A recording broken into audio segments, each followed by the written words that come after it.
we had sold my father's business. I took some of the money from that, and I built the facility. And then, one thing led to another. There was a terrible, tragic shooting in Colorado called the Columbine shootings. And then the USS Cole was blown up in Yemen in 2000. And then, of course, after 9/11, we kept saying yes when the U.S. government called to need our help for training or logistics support, aviation support, security. One thing led to another, and we grew very quickly. So you obviously got innumerable number of government contracts. How do you explain your success? Is it because the military wasn't able to do their job properly? Our success was based on, we had primarily former special operations people in our management team, many of whom had gone on to business school and worked in regular industry, and combining the best of industry knowledge with kind of a SEAL team, special operations, can-do attitude. It worked. And, look, the U.S. military is very large, very capable, very good at conventional operations. But when you stop a massive conventional operation and now have to retask and become a counterinsurgency force, that creates some gaps. You can't take that air defense missile guy and make him into a policeman or to a bodyguard that quickly. So our skill set was taking existing pools of talent, guys that had served before, giving them the right training, the right equipment, the right capabilities to go out and do a job on a temporary basis. So is this what you were essentially, policemen and private guards, bodyguards? Is this your main difference with the military? Look, the main missions of a contractor like that is not to do offensive combat operations, but to play defense when necessary, whether it's guarding a base, guarding people, guarding a convoy, providing support, aviation support. So we're not going out there doing offensive missions, but rather supporting the uniform services while they're doing their offensive missions. And certainly operating that close or along the edge of battle means that sometimes we get shot at. And so whether some of our helicopters were shot down, our aircraft were shot at, and certainly our men were shot at on an almost daily basis.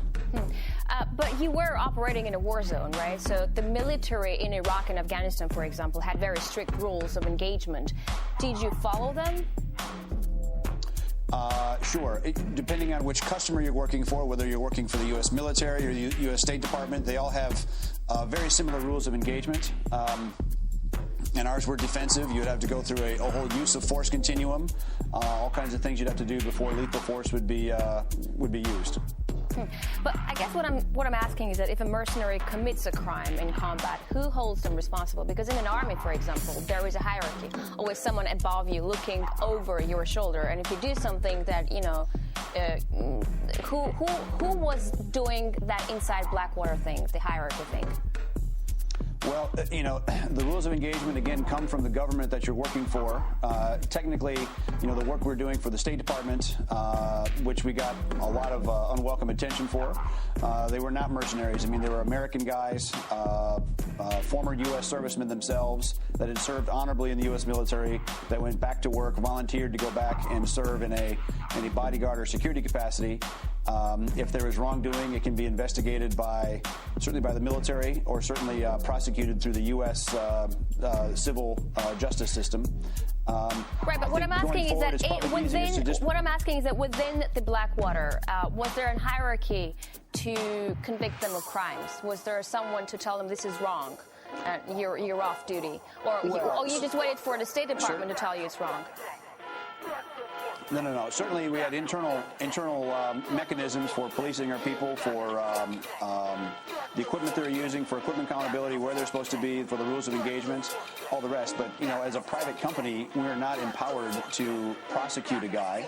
I can't incarcerate someone. I can't punish them. All we could do is fire them or fine them. But beyond that, we didn't have the authorities to do more than that to an individual. That is the sole realm of a government. All right. But you've said that your men were guards, not investigators. They shoot to kill and don't check the pulse. And that's from your book. That's a direct quote. What gave you the right to behave in that way? Well, look, they're performing a defensive mission. So, you know, every day between Iraq and Afghanistan, the company did more than 100,000 missions, protective missions, and no one under our care was ever killed or injured. And each time there was an event where our men had to use their weapons, it's documented. And of all those times they had to use the weapons, it still comes out to less than 0.5% of those incidents. So the idea that they were trigger happy it's not accurate.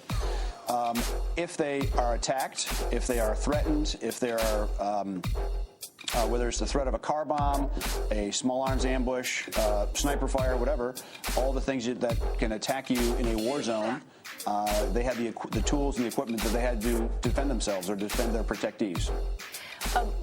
How did you, as a head of that organization back in those times, make sure that someone you were hiring wouldn't be a shoot first, ask question later kind of a person? There's actually very detailed hiring requirements for our company, and then also to perform on those contracts. Of course, a criminal background check would be performed. We would check their service records to make sure they were honorably served in the U.S. military. Most of them already were decorated for merit and for valor in combat. They'd have to go through a psychological evaluation, and then they'd go through hundreds of hours of additional training and qualification under our supervision, also under the supervision of the State Department or military customer before they could go out. So it's not like we're just hiring someone off the street. We're hiring proven professionals that are, again, tested, evaluated, stressed, to make sure that they're competent and able and have good judgment to serve in those kind of situations. And what about the use of drugs? We also heard in court. Was that individual slip-ups, or did you just look the other way to let the employees blow off the steam? Well, that's another one of those nonsense charges, and we had routinely drug tested the men. They were certainly drug tested as part of the pre-screening hiring process, but not only were normal drugs not permitted, but steroids as well. Any kind of body-altering or mind-altering drugs was not permitted. Mm-hmm. And as a former... And it was a firing offense, and if someone was found to have been using them, they were immediately left the company. They were fired. But did you have many instances where you had to fire people for that? Sure. I mean, we fired people for having the wrong sight on their weapon. We fired people for having bad haircuts. We fired people for minor theft issues. We fired a lot of people because we held a very, very tight standard, and we didn't permit nonsense. Mm-hmm. But as a former head of the Blackwater back then, can you say with 100% certainty that you knew what went down on the ground, that you controlled the situation completely? Well, you know, anytime we employ people, and, you know, people make mistakes. We as a company did a very good job, I'm confident of screening, of vetting, of training, of putting people out. But if you have, one bad egg out of 1,000, sure, they can make a mistake or do something stupid, and you fire them.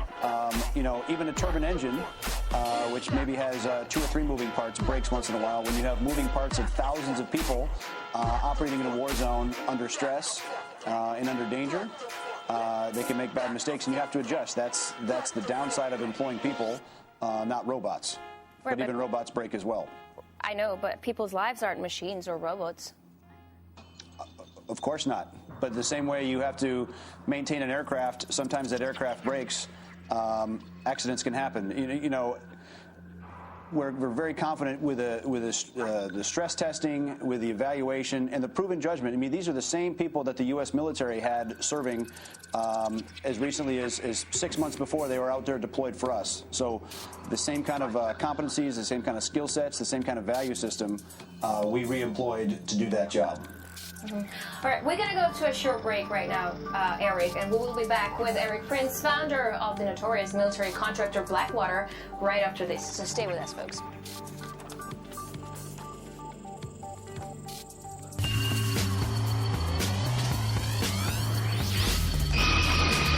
You're listening to the Alternative Media Broadcast Network. The future is now.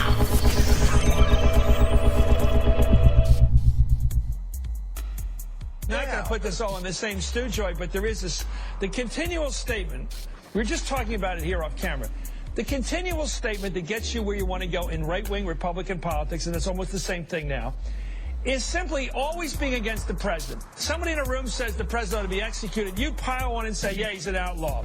Anything that's nasty, the president's screwing the economy. He's costing jobs. Anything that's nasty about this guy is now become the amen chorus of the Republican Party. You can't ever put your hand up like John McCain did wondrously. Remember? And he said, no, he's a good man. When the woman said he's an Arab, not that that's a bad thing, but she meant it as a bad thing. He said, no, he's a good American. When's anybody else going to do that? Is that like something you don't do anymore in the Republican Party? Say, wait a minute, hold your horses. We disagree on policy, but he's not the frickin' devil. Yeah, Your exactly. thoughts? Kelly. Thank you, Chairman. Mr. George, you have been on the job since November of 2004, is that correct, in your current position? 2004. Anything rise to this level before? No, nothing. Can I ask, why did it take so long from the first time we knew that this was happening to got the report done? I met the president said just the other day, I think it was yesterday, that he just got a look at the report, and that's the first time he knew anything about it. Well, first, other than reading it in the papers, I guess. Are you asking how? Yeah. So, have you ever seen that magnitude before? Anything? No. This magnitude? No. It's never come up before. No, it has not. Okay. All right. Thank you, Mr. Miller. Now, you've been on the job for quite some years, but the current job you're in is from November 9th, 2012. So, is that right? So you just took over as acting commissioner. In November of 12, yes. I have both jobs. All right. But before that, one of your jobs, you were the Commissioner of Tax-Exempt and Government Entities Division. So you actually were in the job that we're questioning now, that group of what was happening there. So would you have been in Cincinnati? No. You were never in Cincinnati? No.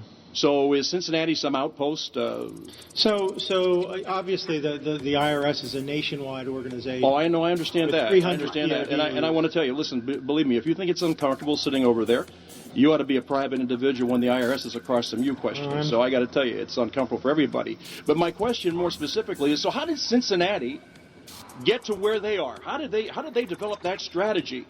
And how did they know to go after these certain groups? How did they target those folks? That just a couple rookies just showed up, didn't really know what they were doing. So again, I would point to the TIGDA report on what happened. No, I understand that. But I'm hearing these are low-level people that push the wrong button. Now, when Cincinnati can't figure out, who do they confer with? Who's their counsel? When they're looking at these entities, tax-exempt entities, come back here to D.C. There's two possibilities. Yes or no? Does it come back to D.C.? Yeah. Okay. All right. So D.C. and Cincinnati will be pretty well connected in understanding what's going on. So this doesn't come as a great shock to anybody. In fact, I would say it doesn't come as a shock. You know what it does for the American people? It really establishes what they feared so often. I have a grandson who's afraid to get out of bed at night because he thinks there's somebody out of the bed that's going to grab him. And I think most Americans feel that way about the IRS. I mean, you get a letter from you folks or a phone call, it's with terror that you look at it. And now this kind of reconfirms that, you know what? They can do almost anything they want to anybody they want, anytime they want. This is very chilling for the American people. Now, I know that where you're at, you're resigning, you're walking away from it. But this is not going to go away. This is a Pandora's box that has been opened, and I don't think we can get the lid back on it.